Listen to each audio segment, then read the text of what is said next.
All right, should be popping up here in just a second. How's it going, everybody? It is the Awesemo.com NHL DFS Strategy Show, and we've got just a four-gamer to go over for today. Last night, not a great slate for me personally. Hopefully, some of you guys had success. If you did, that's awesome. If you were like me, well, today's a new day. By the way, sorry for the delay. Had some computer issues right as I was about to go live, so it was going to be close to on time. I know we're always a couple minutes late here, but ran into some issues. It was not the hair, actually. More gel? Yeah, you're right. I probably should have used more gel. Could have avoided those issues. For today, it looks like a pretty good slate to me. Happy it's new day. Rough one yesterday. I can relate to that. By the way, I crunched with the wrong Chicago lines. Just straight up crunched them incorrectly. I don't know. I think I was pretty sloppy yesterday. Ended up with almost no pit, which makes, I don't know. It was not what I intended to do. So if you looked at my exposures and saw me fading pit, in fact, we can go to my exposures really quick. We got to scroll way down to find me, so we'll just save some time. This is my username if anybody hasn't seen it. See, I took a fat old L last night. Lost over 2/3 of my entry fees. Not good. But if you look at my exposures, I had like no Pittsburgh, so I had 1.3% Crosby. That's going to hurt when he scores 33. Just 7% of Malkin. And I think I didn't have any Crosby, Zook, or Sheary, which is unacceptable, I thought. So a little frustrated. I was definitely frustrated with myself last night. Ended up on too much Chicago and then ended up on the wrong lines, and I was just like, well, maybe they'll go back to Doc, DeBrincat, and Kane, and they did not because they got up quick. I think that's what most people had was Doc with DeBrincat and Kane. And so that being a later game, I don't know. Maybe the right play was, it ended up being you should have swapped or figured out a way to swap some of your lineups and get Strome and Nylander in there. But I just missed the mark on that one. I just assumed it was going to be Doc. And so, whatever. That happens. So hopefully you guys did better than me. Let's review some winning lineups in just a second. Yahoo Daily Fantasy Sports is the presenting sponsor. We're always talking about Yahoo. They provide some pretty quality NHL contests, lower dollar amounts, but lower max entries if you don't want to deal with MME, the 150 maxers like myself. You probably wanted to deal with those last night. If you were in my contest, you probably did much better than I did. But 12% management fee over on Yahoo in most of their NHL contests. That's about 75% of what you're going to pay elsewhere to play over on DraftKings and FanDuel. So take advantage, get over on Yahoo, support them, they support us. Use promo code Awesemo to get up to $30 in Yahoo Sports rewards points. Nice, there we go, some positivity in chat. Jeff got second in the DK $10. Thanks for all your advices. It probably wasn't me last night that helped you, but great job. So you are, let me see. Click out of all these. We'll select all. So you are Mookie999G. That's pretty cool. Fourth in the 10 on DK. Wow. Look at all you guys. All you guys crushing it. So enjoy my money. That's, take care of it. Maybe give some back tonight. Who knows? No, that's awesome. So a couple people profited over $1,000, and it looks like 16 and 3 entries. Oh, 10 cent. Okay. Either way, good ROI if you're getting in the top 5 in any contest. So all relative, but either way, glad to hear that some of you had success last night. It's always good to hear. The winning lineup: one lineup warrior, golf runner. Let's take a look. at what Golf Runner had. Malkin, Crosby, Rust, Zucker, Hornquist, Jack Johnson. Didn't matter. 2.8 points. 7.1 points from McNabb. Didn't matter. He had all the nut forwards, assuming he. Dylan Strome, one-off, 35.5. So I wouldn't have gotten any Strome one-offs. Anyways, this is not my typical kind of lineup construction, but Pittsburgh, even on a big slate, there was definitely a case to be made that you could have 5 or 6 man stacked them. And so here you have a 6-man, 5 forwards, a defenseman. You're hoping for some sort of correlation there. And then Lanner just crushing 8,400. Not one to try to intentionally spend up on goalie, but I thought there was a pretty good chance that Lanner had a huge game. And there you go. Shutout 3-0. That will do the trick. I think I said something like maybe he gets a shutout there, and that's why you're paying 8,400. It worked out last night, but needed a million more things to go my way for that to matter. Mookie 999G took down second. Malkin, Sidney Crosby, Rust, Zucker, Marlowe got an assist late. Sheary, there's your Josh stack right here. 6-man forward stack. Could have put in the goalie, but good thing you didn't, because I think Murray had only 12 points, I want to say, on DK. And then Stalock, 31.4. Wild playing pretty well. Dumba was close a couple times. I think he hit another post last night. My wife wouldn't be caught dead on a hockey chat. I'm not sure what that is in regards to, but too bad. That's too bad. People still not playing Fiala. Don't get it. That guy, I mean, did you guys see that last night? Just the patience for that guy. I mean, he's had some real highlight reel goals. My wife would like to kill me for all my hockey insanity. Well, I don't have a wife, but I can certainly relate to that. Dumba Seth 2020. Depends on the week as far as whether I would vote for Dumba and Seth 2020. And it depends who would be president there and who would be the vice president. Seth, vice president troll, I could see myself getting behind that. Fiala is illegal. I do, Seth. I do have the made-up girlfriend. You added Fiala to your season-long fantasy league a week ago? It seems like he's been on a tear for like a month. I'm surprised he's still available. I don't play season-long fantasy. I tinker too much sometimes. Yeah, I mean, we've all got the same problems. Like, we tinker, we think about swapping, we don't swap, and then the lineup we should have swapped to ends up being the nuts. That's DFS. You just hope that some of those 50-50 calls end up being like 55-45 your way in the long term. But I get it. You always remember the negative ones.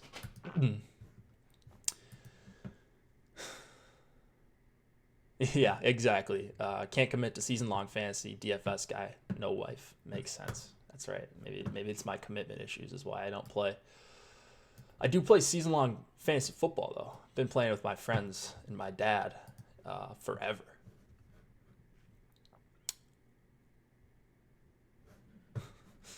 All right, you guys are on today in the chat, so this is good to see. This will be a good show.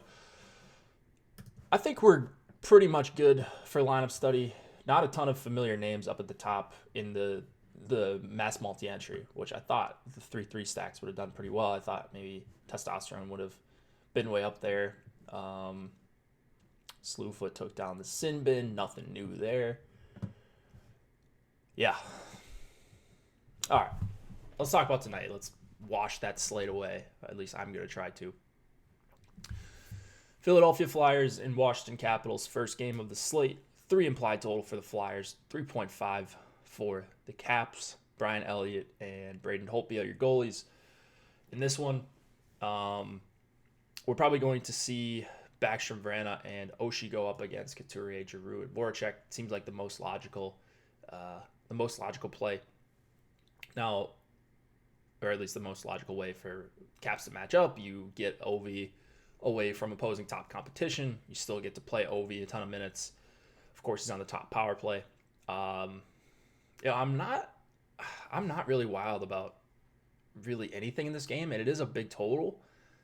But just based on how I think the matchups are going to go here, Backstrom line's been really good defensively when it's been Backstrom, Vrana, and Oshie. And then the Kuznetsov, Ovechkin, and Wilson line, like their numbers are pretty alarmingly bad at 5-on-5. So I'm going to pull these up. I don't have Natural Stat Trick in front of me, but I have another site in front of me as a reference. Here we go. Just under 200 minutes, they're well below average in expected goals for per 60, which like you wouldn't think Kuznetsov, Ovechkin, and Wilson would have any trouble generating at 5-on-5. And you look at the line that they're probably going to go up against, the Hayes line, they're going to see some time against them. I would imagine they're going to see some time against Van Riemsdyk and Grant and Pitlick. Now, I don't think that's obviously not a star-studded line, but I guess I'm not that crazy about anything on the cap side, and it looks like there's going to be a decent amount of ownership. Now, Ovi, when I say I'm not interested in the caps very much, like, yeah, you can play Ovi one-off for sure, like always, even in the quote-unquote worst spot. He's just that good. He can get there for even the highest price, and he's probably going to score. The question is he going to score twice? Is he going to have a hat trick to where you're buried if you don't have him? Like, for me tonight, I'm going to be under, I think, on Ovi. You've got some pretty aggressive chalk on another game we're going to talk about in a bit. Kind of everyone's favorite game, I would assume.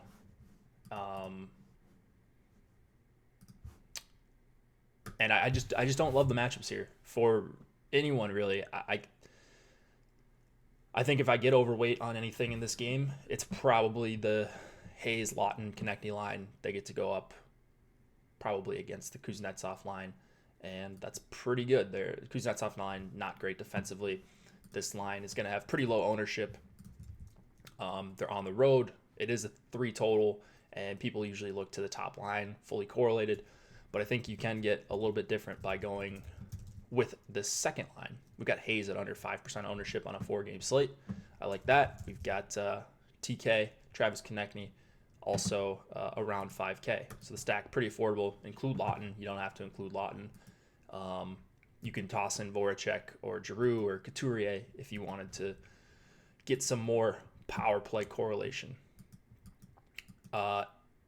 Anyone playing Elliott for the volume potential? So I like to correlate goalies. However, it's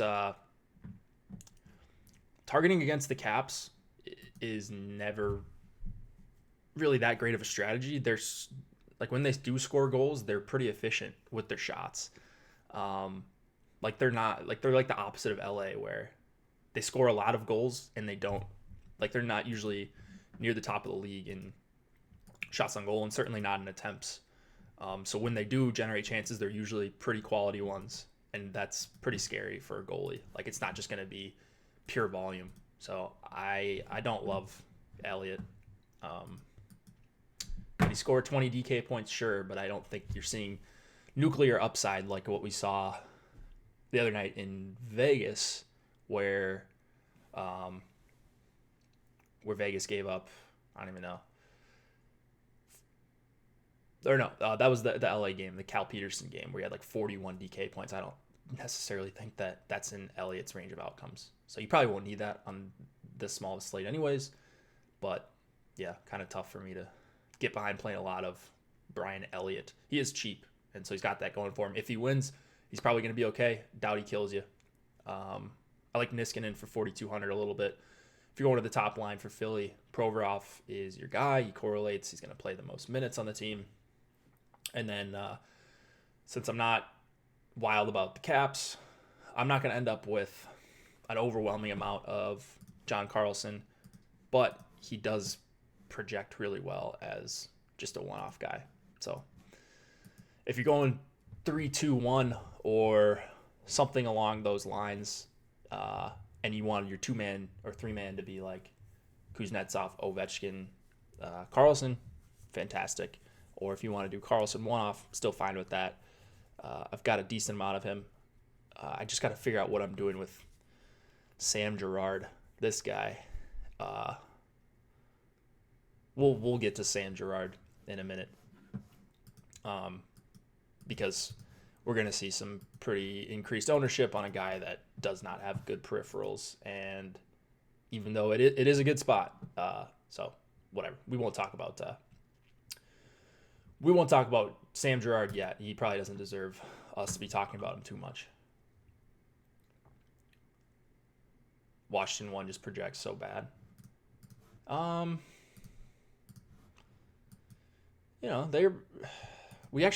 We don't have them projecting very bad. Top Stack Tool thinks it's a favorable spot for them. But I don't think you're getting a big you're not getting that big of an ownership discount on them. You're not getting a big I just think other spots are better, to be honest. So the Top Stack Tool does like these spots, but based on how the matchups are going to go, I think I'm going to allocate more of my exposure elsewhere. This game, 2.5 implied total for the Blue Jackets, 3.1 for the Flames. Jonas Korpisalo and Cam Talbot are your expected goalies. Talbot was confirmed this morning. We've got the red-hot Backlund, Mangiapane, Tkachuk line. Question is, who are they going to go up against? Who is considered top competition? I would assume that that's Jenner, Nyquist, and Foligno. However, Dubois is probably considered the top center on most teams.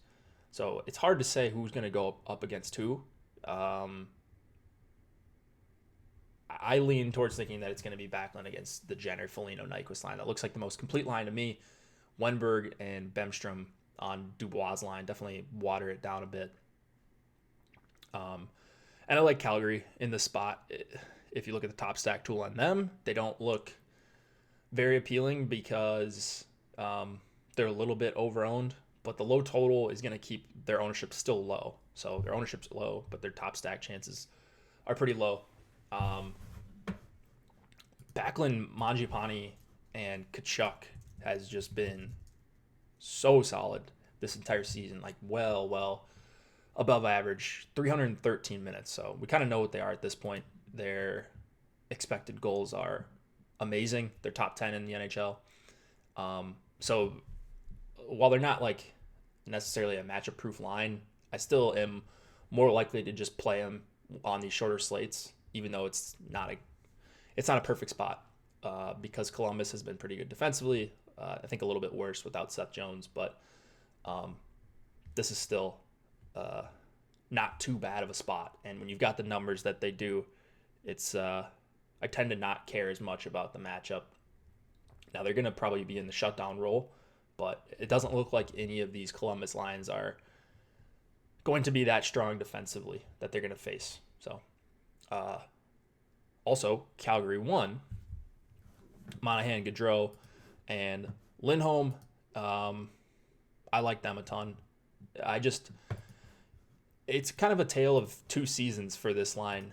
Like they couldn't do anything the first half of the season, and now I've got their numbers pulled up. I pulled this up before the show because this is from Natural Stat Trick.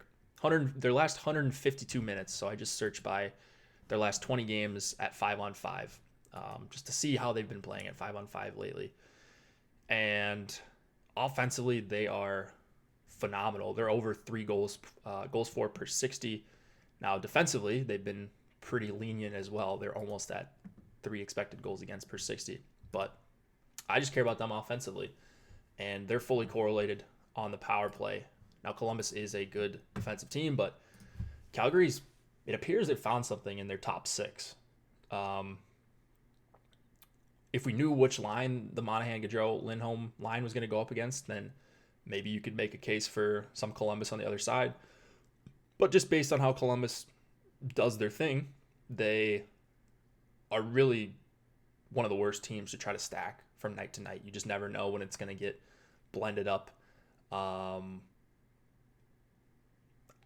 Columbus forwards, yeah, I mean, it would probably be guys like Nyquist, Dubois. You could probably one off for 5,200, or if you wanted to power play stack, but Columbus isn't a fantastic team to power play stack, especially when Werenski is 6,800. So I'm not seeing a ton of reasons why I want to play Columbus.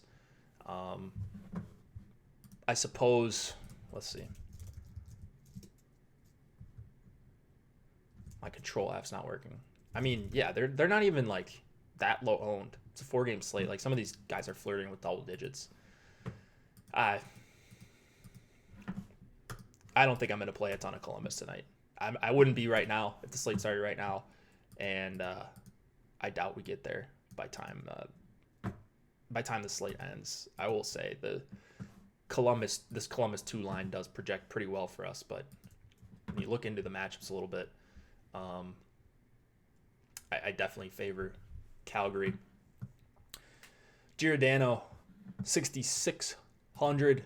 If he's not manning the top power play, his peripherals had been better prior to him getting hurt. But I still don't think that he's worth 6,600 if he's not going to play top power play. I believe Gustafsson is expected to be there. We've got him there. And then Gustafsson, he's not going to see as many minutes, but if he is playing this top power play, you can at least make the case for him. He's played 21, 19, 15, and under 16 minutes his 4 games. So the ice time's not great. The other guy I like is Hannafin at 4,100 for the Flames.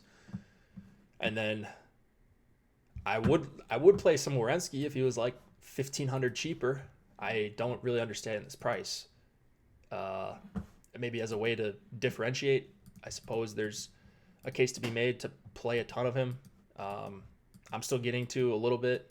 We've got his ownership low. So if you want to play one of the better defensemen tonight, even though it's not a great spot,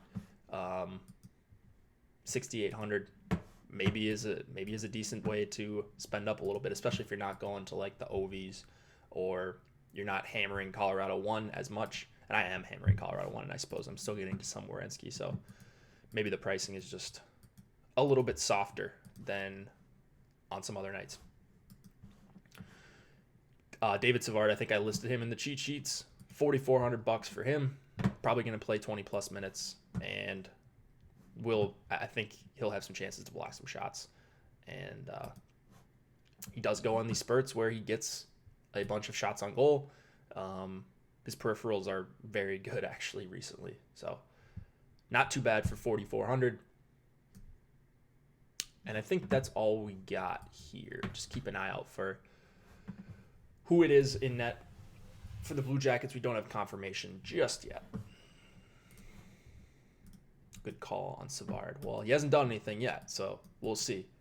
If he gets 0, over under block shots for Savard 5. He's had a couple. I know he's had a couple really good games lately, and not getting on the score sheet as much. So he certainly could. And looking at our projections on him, in fact, I don't think that they've caught up. I mean, they're okay, but he doesn't project as a fantastic value. So might be a guy to slot in there while his price is coming up a little bit. Top pairing, Ryan Murray. I'm never really on the Ryan Murray train. 4,300. I think if the ownership between Murray and Savard is similar, and it looks like it's pretty similar right now, I like Savard a little bit better. In general, I'm not paying as much attention to the power play 2 tag for defensemen or forwards, really, outside of some examples like teams that have split units. I know Minnesota did for a while. I know Vegas did before they had a few injuries.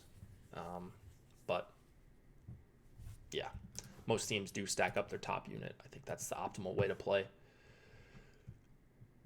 Let's go to the Ducks and the Avalanche. 2.1 implied total for the Ducks. 3.6 for the Avs. Expected to be Ryan Miller against Pavel Francouz. By the way, 164 of you in here right now. If you guys could drop a like, that would be very much appreciated. Helps us out a ton. Helps us keep the lights on, as Chris Spag says. Speaking of Chris Spag, it's almost baseball season. So I'll be probably doing some shows here with Spags in the next few weeks. So maybe you guys are excited about that, maybe not. But I really have enjoyed this hockey season. It's been a good one. And so I'm not ready for hockey to end just yet. Maybe ask me in a couple weeks if I can't bank anything here soon. But yeah, this NHL season has been fun. It's been cool doing the streams, and it'll be interesting to pull double duty and be playing MLB and NHL on the same night. Then we got playoffs, and yeah, there will be no shortage of DFS sports to choose from. Maybe you guys play NBA as well. Houston, yeah, will be cool to see what happens with them. Hopefully they don't get beamed every play, but there's probably some ways we can benefit from that in DFS.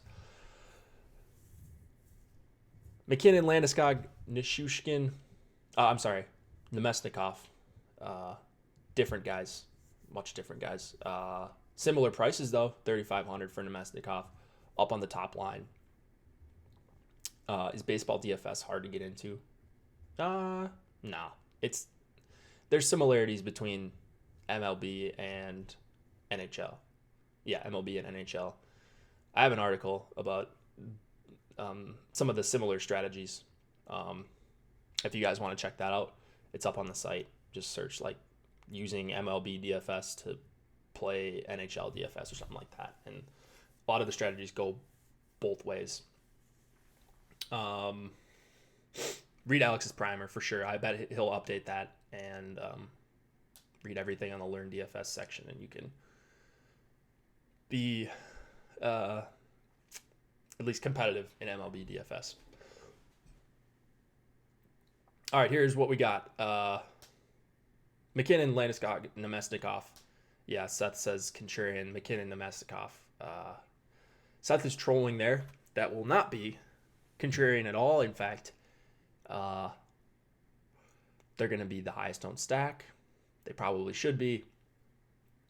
McKinnon, Landeskog, Nemesnikov going to play a ton of ice time. It is a massive total here for the Avs. It is a bad team in the Ducks. Now, Gibson hasn't played well this season, so who knows? Maybe he's hurt. I'm not sure. But not much going here for the Ducks side. And you got a few options on the Avs. Comfort, Donskoy, Nieto looks like a pretty decent secondary stack on the Colorado side. I don't know what else to say on the Avs top line as far as, yeah, it's a great spot. Looks like it's a line that should set up well. There's not really anything tough that I would imagine on the Duck side that they'd match up against. Ducks doing some swapping around with their lineups. It's just a matter of whether or not you want to play a chalk and whether or not you're comfortable playing Colorado 1 chalk. I'm comfortable playing them. I would imagine a lot of my top teams are Colorado 1 or Colorado power play. You can definitely full power play stack this. Maybe you want to leave off Comfort or Jost. And, the bigger question is probably about Sam Girard and what you do with him, because I think we might even be a little bit light on his ownership projection right now. He's up there as one of the more popular defensemen, but 3,800 quarterbacking this top unit, just with the way that people make lineups, the way I make lineups, might want to be kind of careful with S. Girard. Henrique, Raquel, and Silverberg. That's actually a line I like quite a bit on the Ducks side. I'm not sure necessarily if they're going to spend a lot of time against McKinnon. I don't hate them if they spend a lot of time against McKinnon anyways. And so if I don't hate him against the top line, then I'm definitely going to be playing some of this line. Henrique's been having kind of a quietly good season. He had something really good going with Terry and Nick Ritchie for a while. Now both of those guys are gone. Ritchie in Boston, Troy Terry in the AHL. But Henrique, Raquel, Silverberg, I do like them quite a bit. on the other side. I know it's a basement total here for the Ducks, and I know they're second power play technically, but that's the Christian Juice unit. And he's a guy who I can't remember what Cliffy said about Juice the other night, but he did say that essentially he's a very good puck moving defenseman, and that's what you would want for a power play. And he's on their unit, so I wouldn't I do kind of care about the power play 2 tags here. So this is one of those teams that I'm okay power play 2 stacking. Top line, I have no clue what to think of them. Getzlaf, Milano, and Danton Heinen. They're probably going to project well for most people. I don't have a ton of interest in them. I know they're low owned, so maybe you take a couple stabs. But I like the Henrique line a little bit better, actually a lot better.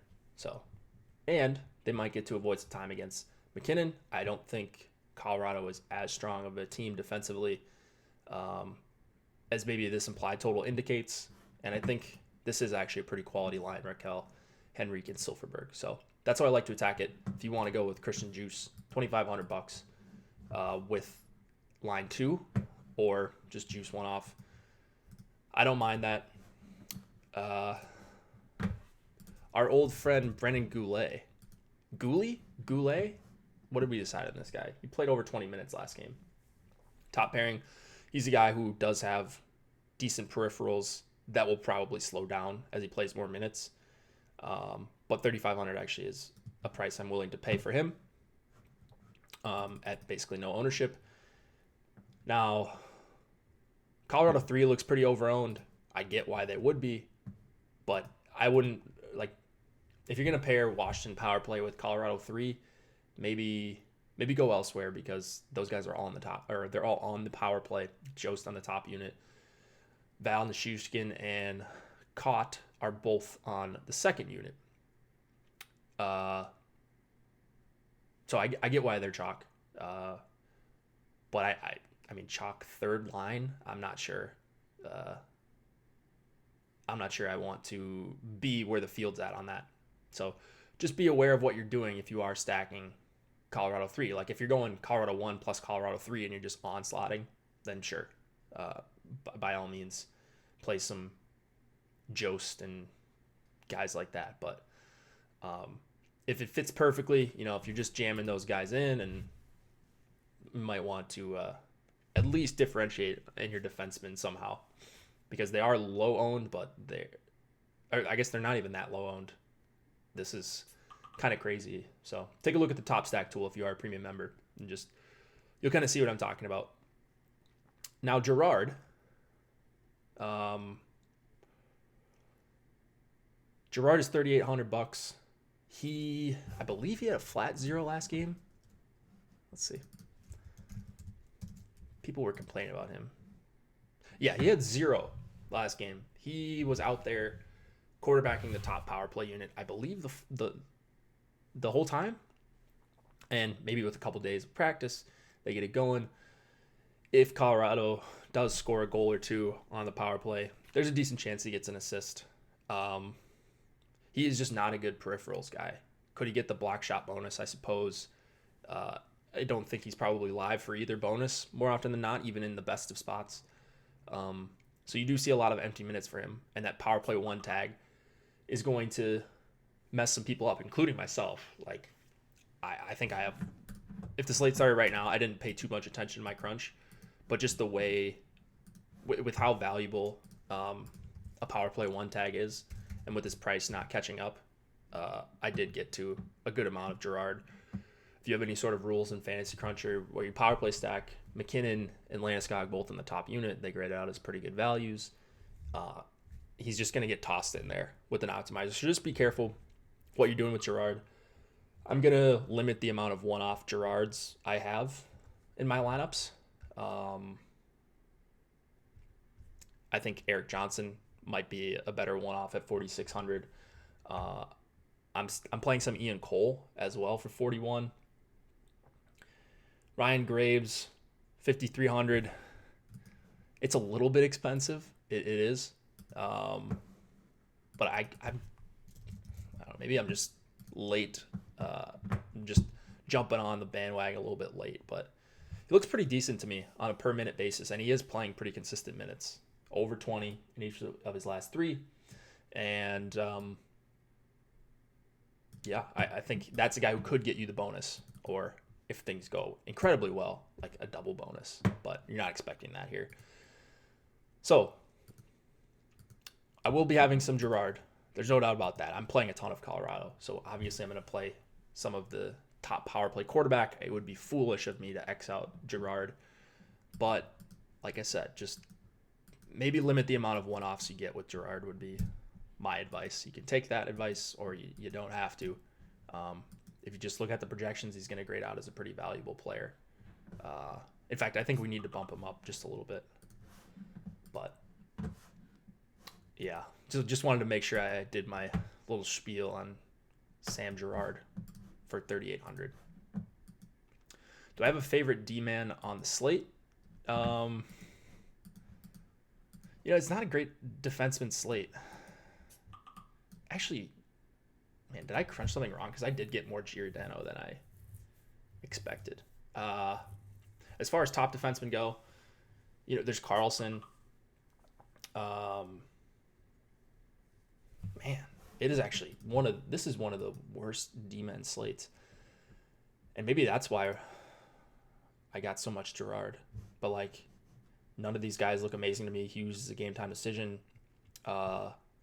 Giordano is on the second power play unit. Werenski looks like we know his role. 6,800 is very expensive, but in not a fantastic spot. Provorov, like he's a guy I'll add with Philadelphia 1 stacks if I do get to any, but don't love the spot for them. And then I don't love the spot. Like, I just don't love Provorov at 5,500, the idea of that. So I'll have some of these guys, but there's no one I'm going crazy heavy on tonight, in kind of a roundabout way of answering that question. It's just not a good defenseman slate. Hughes is going to play tonight, you guys think? I mean, even him, though, like he doesn't do much in the way of peripheral stats. So find the guy that's going to score. Find the guy that's going to double bonus. I think maybe this is a Ryan Graves night. That could be an Eric Johnson night. If Hughes is out, I'm not exactly sure what they're going to do with the power play. Maybe Edler jumps back on 6,400. Maybe we see a throwback Edler game. Don't say OEL. Ekman Larson. I mean, on this slate, like, they all stink, so they're all in play, right? It's not like there's 3 Brent Burnses or Yossi's or Matt Dumbas if you're Seth. There's just not really that guy tonight that you look at and say, all right, let's have this guy should be in 60% of my lineups. I don't see that guy tonight. Maybe I'm missing him. And it's not going to be Sam Girard. I'll tell you that. So let's go to the last game. OEL nutty. God, you guys in your OEL. Has this guy done anything lately? Let's see. Maybe I'm off base here. Oliver Ekman Larson. Now, this isn't a good way to do research, but let's just look at, man, the blocks have not been there at all. Good minutes for OEL. Good minutes, I suppose. He's attempting some shots. I don't know. He did have 20-plus points last game. He did have, I want to say, 2 points in that game. Goal and an assist. Could he do it again? I suppose. 2.7 implied total for the Coyotes. 2.9 for the Canucks. Darcy Kemper and Thatcher Demko are your goalies. Both of these guys confirmed, so we shouldn't see any shenanigans too late tonight, so feel free to go to bed if you do go to bed and sweat your lineups in your dreams. There's a couple pieces of news in this game. Quinn Hughes and Tyler Myers are both game time decisions. You guys tend to think that Hughes is going to play. He is technically a game time decision. I'm not sure. I'm going to crunch with Hughes in, and I will react. I think I'll be able to stay up until 9:30 my time to make swaps if need be. Now, let's see. Hughes is at, man, this coding error stinks. Hughes is at 5,700. That's an overprice. If you just look at him in a vacuum, is Awesemo subscription worth the price? I don't know. You ask the subscribers. I mean, I think it is. I use it every day. I use a bunch of different sports. But I don't know. Ask around. If you're unsure, you can go to the join page if you want to see which kind of packages you can try out. You can also use promo code NHL Strategy to get 50% off your first week of any weekly pass. So that promo code is right above my head. If you want to check that out, awesemo.com/join is how you do that. But it just depends on the person. Depends on what you're looking for. This game, I kind of like this game. Low total. But I like that Dvorak, Keller, and Hall are together. I think that can be a pretty electric line. We've seen Dvorak and Hall have a bunch of success together with Connor Garland. They shouldn't take too much of a step down without Clayton Keller up there. So I'm expecting big things. Maybe not this game for Arizona 1, but I think that could be a really good line going forward. So I'm looking to deploy them tonight. That's the Arizona line. That's my favorite by far. It's wherever Taylor Hall travels, that's where I go. I follow him wherever. The matchup against the Horvat, Pearson, Virtanen line is what I'm expecting they're going to see. And it's not a fantastic one. Horvat's a guy that I respect. I think this line as a trio, in fact, let me look this up quick. Horvat, Virtanen, and Pearson, about average expected goals against. So not great, not bad. Certainly not Boston 1 or something like that. Vegas 2 when they have Stone. So I think Arizona 1 can get it done at 5-on-5. They're on the power play as well. So I like Arizona 1 quite a bit. I'll be shuffling a bunch of my would-be like Washington 1 and other stacks like that. I'll probably be underweight on the Washington ones and the Philly game. And I'm going to be overweight in a lot of things in this game, it appears. So specifically, Arizona 1. Vancouver. Now, let me go to the top stack tool, kind of see if I can talk my way around this. Vancouver 2. First of all, Vancouver 1. Fine stack. I like Virtanen up there a lot, actually. Dvorak and Hall haven't been elite defensively. So as far as the matchup goes, you want to go Horvat, Virtanen, Pearson, or just Horvat, Virtanen. There's your two-man in like a 3-2-1. But Pettersson, Miller, and Toffoli, just crazy good numbers in their first few games together. I just think they're a really good line. And time will tell if that's actually the case. But so far they've been like amazing at 5-on-5 from an expected goals perspective. I don't know if they've had a big blow up game, but pretty low ownership here. They grade out well in the top stack tool. I think the matchup can't get it done against Arizona 1. I think Vancouver 2 could get it done against most lines. And facing the non-Hall lines, if you look at like Kessel and Garland together, they've been poor defensively, as you would expect. Stepan, Kraus, and Hinostroza have been okay defensively. But I think this is a line that's maybe a little bit overpriced, Vancouver 2, but it appears that people are disregarding them in our ownership projections, which I think is a mistake. So I am all over Vancouver 2. I know they don't project as like the cream of the crop play tonight, but in terms of non-Colorado stacks, I think that could be my favorite is Vancouver too. Pettersson, Miller, and Toffoli. You do get all those guys in the top power play. And Arizona is just, with Hall not on the ice, they're just not very strong defensively. They don't take a lot of penalties, is the thing. They're bottom 10 in the league in time shorthanded. They do kill them off at a pretty good clip. But on a 4-game slate, it's not enough to stop me from wanting to play a bunch of Van 2. Whoa, a lot of you guys. A lot of you guys chatting here. I hope it's good chat, but I'm not exactly sure. That's okay. All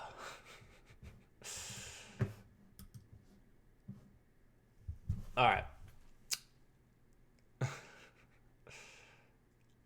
So, if Hughes plays, he's 5,700. He's very expensive, but I will have like Toffoli, Pettersson, Miller, Hughes stacks ready to go, and I'll react if necessary. You could swap to Ekman Larson. You can swap to, well, you can't swap up to Edler. Why is Edler 6,400? Jeez, that is, what is this a mistake on this price? I haven't even noticed. He's not playing elite minutes. He's had a few good games lately, but it's not like he's playing 27, 28 minutes or something like that. And he's not on the power play. So, an intriguing price here for Edler, I guess is how I'll put it. With it not being a great spot for most defensemen tonight, maybe you swap off Edler. Like if you're close to a bink and you have, we're going to have a decent amount of the slate information. These two games, we'll get a couple periods in this game, and then you'll have a period in this game. So, if you're close and you have the $700 to go from Hughes to Edler in a bunch of your lineups, if you've got one near the top and you see a bunch of guys ahead of you with one defenseman spot left available, maybe Edler is the swap. Maybe he is.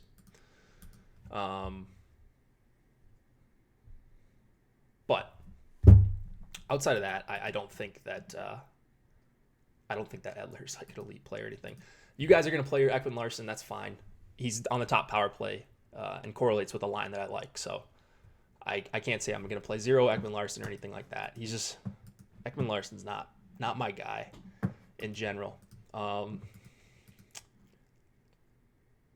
Washington did swap their lines. Now that I'm thinking of it right now, Washington did swap their lines quite a bit in their last game. I know Kovalchuk spent a good amount of time with Ovi and Kuznetsov.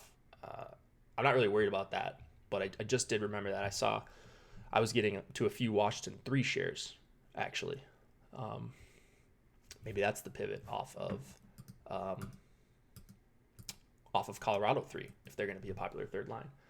OEL greater than Yossi Burns. Oh, man. Vots brings my picture to the barber and give me the Hari special. Oh, man. Well, I go to Sport Clips, so I don't have a set barber. Euro chain? No, this is just a necklace that I've been wearing since I graduated high school. It's actually a gift from my parents. New Kids on the Block. They came out with the song like when I was in high school, actually. New Kids on the Block, and it was a big deal because they hadn't been around for a while. You guys are on it today. 200 of you watching. If you guys could drop a like, that would be very much appreciated. I'm trying to think what else we have going on for today. We do have free golf content, and let me check out what that is so I don't mislead anyone. Man, so many different group chats. PGA ownership projections are free today. So if you're playing PGA, I've been playing the last few weeks, and I'm not winning money because I just load up the projections and ownership and just fire away for no reason. So I don't really expect to make money playing PGA. But I do think it's fun. I want to have a sweat at some point. The prize pools are massive. Yahoo has PGA DFS. If you're looking to play over there, that's probably where I should be playing. I'm firing away at some of these DraftKings tournaments with like 150K up top. So anyways, PGA DFS ownership projections are free for today. Here's the link for them. I'll drop them in right now. If you're watching or if you're listening on podcast somehow, Awesemo.com/PGA/ownership projections, I believe is the link. And go use those. Go use those for tonight. I think that's all we got, guys. If you got anything else for me in chat, you guys have been wild today. So when was I in high school? A few years ago. 7 years ago, something like that. This is my third year out of school, I believe. Out of college. So, best one-off, no big name. All right. Let's see here. Best one-off. Man,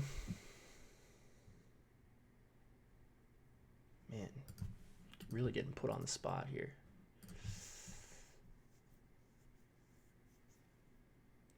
All right, I like no big name. I'm not going to say Mangiapane because he just nuked the slate a few weeks ago. Why don't you give me Jake Virtanen? I do like Virtanen. Hagelin? I don't know if I'd want off Hagelin.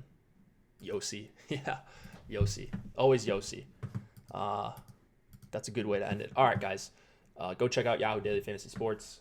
Yahoo is one of the most trusted names in fantasy. Use promo code Awesemo when you sign up. Some people were asking about memberships in chat. If you want a subscription, if you want more information, I can help you out as best as I can. My Twitter handle is above me. My DMs are open. Please don't spam me if you can avoid it. But if you do have questions, I'll try to answer. As long as it's not like right before lock or, which 1v1 should I play in my season-long league. As long as it's reasonable, I usually answer you. And go check out some of the NBA content that we've got for tonight. Those guys do an awesome job. MLB packages will be up very soon. Catch you in Slack. We'll post any updates we see throughout the night. I'll update projections if anything needs to be updated right after the show. We've got ownership. We've got it all. I think it's going to be a good slate. So good luck tonight, guys, and I will catch you back tomorrow.